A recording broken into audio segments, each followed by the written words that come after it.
Hello बच्चों, मैं प्रवेश यादव आप सभी का स्वागत करता हूं एक और नए वीडियो में। इस वीडियो में हम लोग फिजिक्स का बहुत इंपॉर्टेंट डेरिवेशन करने जा रहे हैं। वैद्युत द्विध्रुव की अच्छी स्थिति में वैद्युत क्षेत्र की तीव्रता, ये आपका 5 नंबर का बोर्ड एग्जाम में पूछा जाने वाला सबसे ज़्यादा इंपॉर्टेंट टॉपिक है चैप्टर फर्स्ट में। आगे बात समझ में, तो इसको हम समझते हैं। देखो, डेरिवेशन समझने के लिए 3 चरण हमको सबसे ज़्यादा ज़रूरी होते हैं। पहला स्टेप होता है उसका फिगर। अगर उसका डायग्राम या चित्र समझ लिया हमने तो समझ लो डेरिवेशन का 30% काम हमारा हो गया। चित्र समझने के बाद उसी चित्र से हम उसकी थोड़ी सी थ्योरी बना के लिख देंगे, और जैसे ही थ्योरी बन जाएगी तो 2 काम हमारे हो गए, और तीसरा स्टेप होता है उस डेरिवेशन को करने का। तो सबसे पहला चरण होता है चित्र। तो सबसे पहले हम इसका चित्र समझते हैं। तो कह रहा है वैद्युत द्विध्रुव, तो सबसे पहले हम बना लेते हैं एक वैद्युत द्विध्रुव। तो वैद्युत द्विध्रुव क्या होता है, एक बिंदु पर हम -q आवेश रख दें, पिछले वीडियो में हमने ये आपको पढ़ा रखा है, और एक बिंदु पर हम क्या करें, +q आवेश रख दें, और इनके जो बीच की डिस्टेंस होती है, ये दूरी, ये होती है 2l। आगे बात सुन।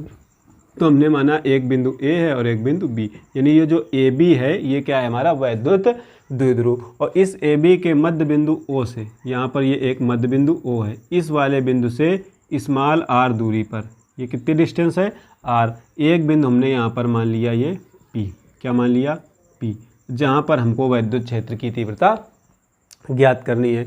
अब अगर हम -q आवेश से बिंदु P के बीच की दूरी देखें, इस -q आवेश से इस बिंदु P के बीच की दूरी, अब देखो ये अगर मध्य बिंदु O है तो ये पूरी दूरी 2l है, तो यहाँ वाली दूरी हो जाएगी l, और ये वाली भी दूरी हो जाएगी l। आगे बात समझ में। तो अगर ये r है और ये पूरी दूरी निकालनी है तो r में इतनी दूरी और ऐड कर दें, यानी l, तो ये कितनी हो जाएगी, ये हो जाएगी r + l, यानी -q आवेश से बिंदु P के बीच की जो दूरी होगी वो हमारी हो जाएगी r + l।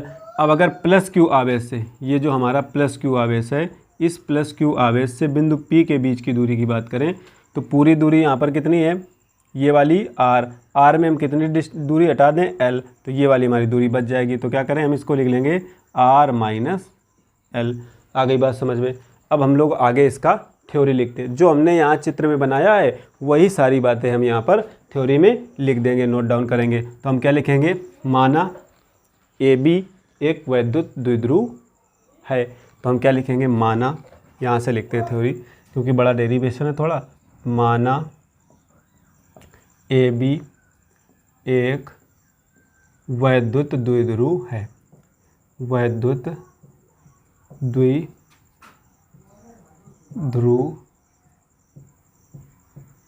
है। कोई समस्या?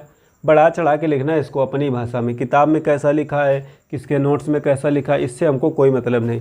जो यहाँ हम बताएंगे आपको उससे सरल आपको कहीं भी मिलने वाला नहीं है, तो उसी को बस रखना है। हमने क्या लिखा, माना AB एक वैद्युत द्विध्रुव है, A पर -q आवेश और B पर +q आवेश रखा है। तो हम क्या लिखेंगे, जिसके बिंदु A पर, जिसके बिंदु A पर -q आवेश तथा B पर +q आवेश रखा है, +q आवेश रखा है। आगे बात समझ में। अब इस AB के मध्य बिंदु O से r दूरी पर एक बिंदु P है, तो हम लिखेंगे AB के मध्य बिंदु, AB के, थोड़ा शॉर्ट किए दे रहे इस थ्योरी को, AB के मध्य बिंदु O से स्मॉल r दूरी पर, स्मॉल r दूरी पर एक बिंदु P है, और इसी P बिंदु पर हमको वैद्युत क्षेत्र की तीव्रता ज्ञात करनी है। तो हम लिखेंगे जहाँ पर हमें वैद्युत क्षेत्र की तीव्रता ज्ञात करनी है, जहाँ पर हमें वैद्युत क्षेत्र की तीव्रता ज्ञात करनी है, तीव्रता ज्ञात करनी है। थ्योरी का काम, फिगर का काम हमारा कंप्लीट हो गया है। अब देखो, हमने तुमको बिंदु आवेश के कारण किसी बिंदु पर वैद्युत क्षेत्र की तीव्रता का फार्मूला पढ़ाया हुआ है, वो होता है E बराबर वैद्युत क्षेत्र की तीव्रता E बराबर होता है 1/4 पाई एप्सिलॉन नॉट Q/r², जहाँ पे r क्या होती है उस बिंदु की और जो आवेश है उससे दूरी। अब यहाँ देखो दो आवेश हैं, तो एक तो -q आवेश के कारण इस बिंदु P पर कुछ वैद्युत क्षेत्र की तीव्रता होगी और एक +q आवेश के कारण बिंदु P पर वैद्युत क्षेत्र की तीव्रता होगी। तो दोनों के कारण निकालेंगे और फिर परिणामी तीव्रता निकाल देंगे और हमारा जो उसका वैद्युत क्षेत्र की तीव्रता होगी वो कंप्लीट हो जाएगी। तो हम पहले लिखेंगे -q आवेश के कारण बिंदु P पर वैद्युत क्षेत्र की तीव्रता। क्या लिखेंगे हम? -q आवेश के कारण बिंदु P पर वैद्युत क्षेत्र की तीव्रता, वैद्युत क्षेत्र की तीव्रता। तो देखो पहले -q कारण निकाला, 2 निकलेंगे तो इसको हम मान लेंगे E1 बराबर हो जाएगा 1/4 पाई एप्सिलॉन नॉट q आवेश हो गया बटे r²। अब r यहाँ पे अगर देखेंगे -q से बिंदु P की दूरी जो है वो है r+l, तो r की जगह हम क्या रख देंगे? r+l का होल स्क्वायर। आगे बात समझ में? इसको मान लेंगे हम समीकरण नंबर 1। अब देखो अब क्या लिखेंगे हम? +q आवेश के कारण बिंदु P पर वैद्युत क्षेत्र की तीव्रता। तो हम लिखेंगे +q आवेश के कारण P पर वैद्युत क्षेत्र की तीव्रता, P पर वैद्युत क्षेत्र की तीव्रता, वैद्युत क्षेत्र की तीव्रता।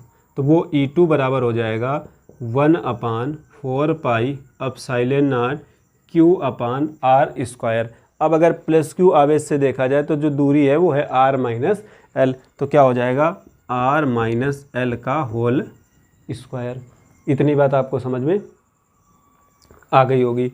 अब देखो आप लोगों के दिमाग में एक क्वेश्चन आ रहा होगा कि अगर -q आवेश के कारण निकाला है तब भी यहाँ +q रखा है और +q आवेश के कारण निकाला है तब भी यहाँ +q रखा है। तो देखो ये जो वैद्युत क्षेत्र की तीव्रता है, जब हमने आपको ये पढ़ाया था तो हमने आपको बताया था कि ये जो वैद्युत क्षेत्र की तीव्रता होती है कैसी राशि होती है?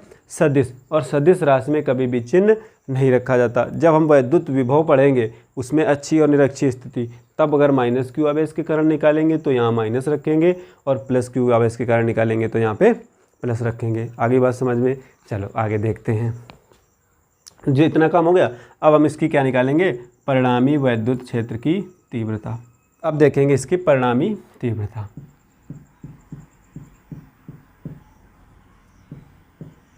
परिणामी तीव्रता, परिणामी तीव्रता E बराबर हो जाएगा E2 - E1। तो वैल्यू रखते हैं अब E बराबर, E2 का जो मान है वो है 1/4 पाई एप्सिलॉन नॉट Q/r-l का होल स्क्वायर। ये हो जाएगा 1/4 पाई एप्सिलॉन नॉट Q/r-l का होल स्क्वायर माइनस E1 का जो मान है ये है 1/4 पाई एप्सिलॉन नॉट Q/r+l का होल स्क्वायर। तो हो जाएगा 1/4 पाई एप्सिलॉन नॉट Q/r+l का होल स्क्वायर। इतनी बात आ गई समझ में? अब यहाँ से Q/4 पाई एप्सिलॉन नॉट हो जाएगा कॉमन, तो E बराबर हो जाएगा, हमने क्या किया यहाँ से Q/4 पाई एप्सिलॉन नॉट कर लिया कॉमन, तो जो बचेगा अंदर वो बचेगा 1/r-l का होल स्क्वायर और -1/r+l का होल स्क्वायर। इतनी बात आ गई समझ में?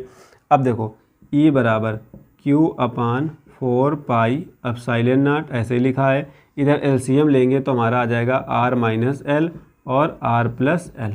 इसका भी होल स्क्वायर था, इसका भी था, तो हमने क्या किया यहाँ पे पूरे का होल स्क्वायर चढ़ा दिया। इसमें क्या किया हमने? पूरे का होल स्क्वायर चढ़ा दिया। यहाँ मंझला ब्रैकेट लगा लेंगे और लासा लेंगे तो ये वाली वैल्यू इधर गुणा में चली जाएगी और ये वाली वैल्यू यहाँ पे गुणा में, तो इधर क्या हो जाएगा r+l का होल स्क्वायर माइनस r-l का होल स्क्वायर। आगे देखते हैं। E बराबर Q/4 पाई एप्सिलॉन नॉट, ऊपर होल स्क्वायर तोड़ रहे हैं, a + b का होल स्क्वायर होता है a² + b² + 2ab। माइनस इसका होल स्क्वायर तोड़ेंगे तो ए स्क्वायर प्लस बी स्क्वायर होता है, लेकिन माइनस इस माइनस की वजह से क्या हो जाएगा माइनस बी स्क्वायर, और माइनस 2ab होगा, लेकिन ये माइनस की वजह से क्या हो जाएगा प्लस 2rl।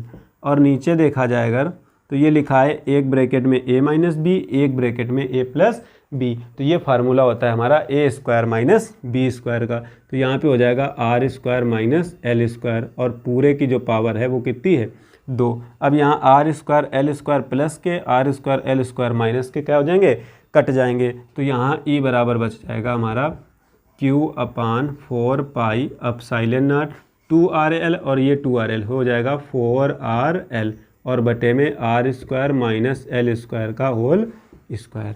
इतनी बात आ गई समझ में।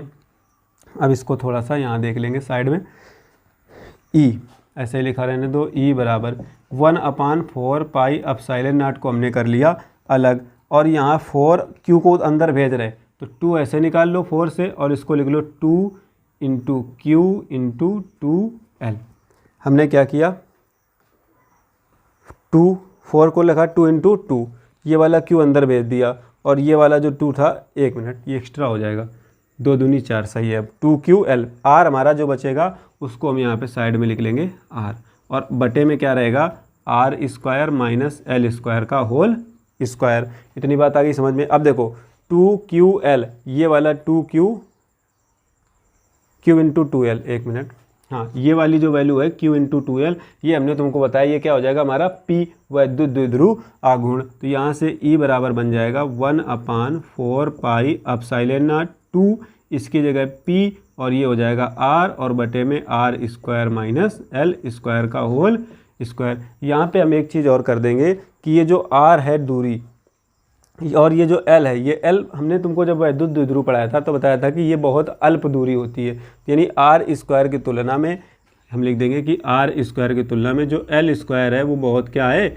छोटा है। तो इसको कर देंगे नगण्य। तो ई बराबर हो जाएगा 1/4 पाई एप्सिलॉन नॉट 2pr अपान, ये तो 0 हो गया नगण्य, आर स्क्वायर का स्क्वायर तो हो जाएगा r की पावर 4, इस r से ये घात कट जाएगी। तो हमारा ई बराबर निकल आएगा 1/4 pi epsilon not 2p upon r³, और यही हमारा वैद्युत द्विध्रुव के कारण अक्षीय स्थिति में वैद्युत क्षेत्र की तीव्रता का व्यंजक प्राप्त हो जाएगा। आगे बात समझ में। थोड़ा बड़ा डेरिवेशन है, लेकिन आपका 5 नंबर का आएगा, तो ये एग्ज़ाम के नज़रिए से बहुत ही इम्पोर्टेंट रहने वाला है। उम्मीद करते हैं ये भी समझ में आ गया होगा। जो पॉइंट आपको कम समझ में आ रहा हो या कोई दिक्कत हो रही हो समझने में, तो आप उसको कमेंट बॉक्स में लिखें, वहाँ पे हम आपको अच्छे से लिख के समझा देंगे। लेकिन जो भी बच्चे हमारा अगर वीडियो देखते हैं तो वो चैनल को सब्सक्राइब ज़रूर कर लिया करें, और जो नोटिफिकेशन का आइकन होता है उसको भी प्रेस कर दिया। उससे फ़ायदा क्या होगा कि जब भी हम आपको वीडियो डालेंगे, कभी कभी अल्टरनेट भी हो जाता है, तो जब भी आपको अगर वीडियो डालेंगे तो उसका तुरंत आपको नोटिफिकेशन मिल जाएगा, और आप उसको तुरंत वीडियो को अच्छे से देख पाएंगे, और आप नोट्स भी बना पाएंगे, जिससे आपका सीक्वेंस भी नहीं टूटेगा, और आप सारे वीडियो के नोट्स अच्छे से प्रॉपर बनाते रहेंगे। आगे बात समझ में। मिलते हैं अगले वीडियो में, तब तक के लिए बाय बाय, टेक केयर। ऐसे ही आप लोग सपोर्ट बनाए रखें। Bye bye.